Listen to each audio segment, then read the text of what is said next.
कंटाळा एकटीने खेळायला. त्या केशवला कधीपासून उठवते पण उठतच नाही. म्हटलं जाऊ दे, एकटीनच खेळूया. तरी सासूबाई त्याचेच लाड करतात. मला पण भूक लागले म्हणून सांगितलं तर म्हणतात कशा, तू त्याची बायको ना, बायको ना नवऱ्याच्या आधी जेवायचं नसतं, त्याचं झालं की वाटते तुला. काय हो सासूबाई, आम्ही नाही येणार, आम्हाला अजून खेळायचंय.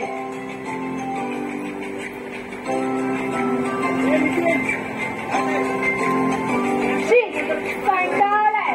आज अंजू मंजू पण नाही आली. त्या केशवला कधीपासून उठवते पण उठतच नाही. काय हो सासूबाई, काही काम वगैरे आहे का? वाट पाहतोय माझी. अय्या, आई बाबा आले असतील. आई बाबा नाहीत मग कोण माझी वाट पाहतय? काय न्हावी का कशाला? आम्हाला काही दाढी नाही की मिशी? काय हो सासूबाई, न्हावी फक्त पुरुषांसाठीच असतात ना. केशव गेला, कुठे गेला?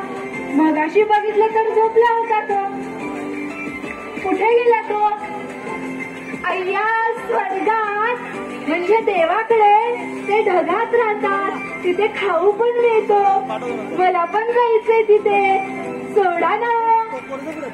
काय हो चालवलंय मगापासून? न्हावी आला, न्हावी आला. आम्हाला काय करायचंय? काय केस द्यायचे?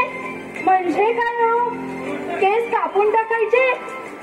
अहो, तुम्ही त्याच्या आई ना, मग तुम्हीच का नाही देत तुमचे केस? काय बायकोनेच द्यायचे असतात?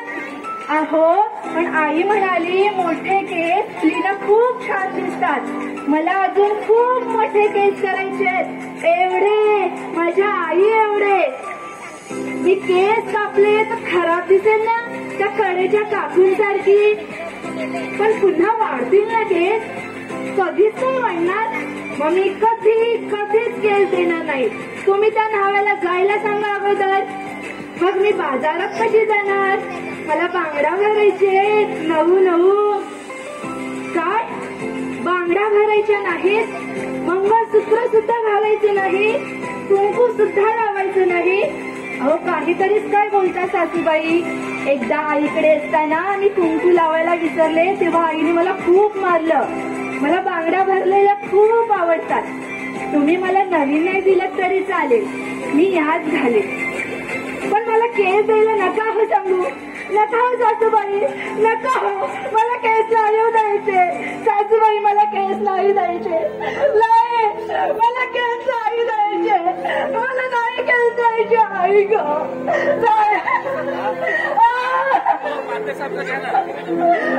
मारू नका मला, मारू नका आई ग. माझे केस,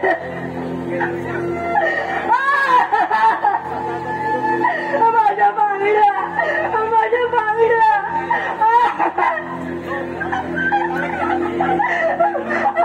माझे केस, माझे केस.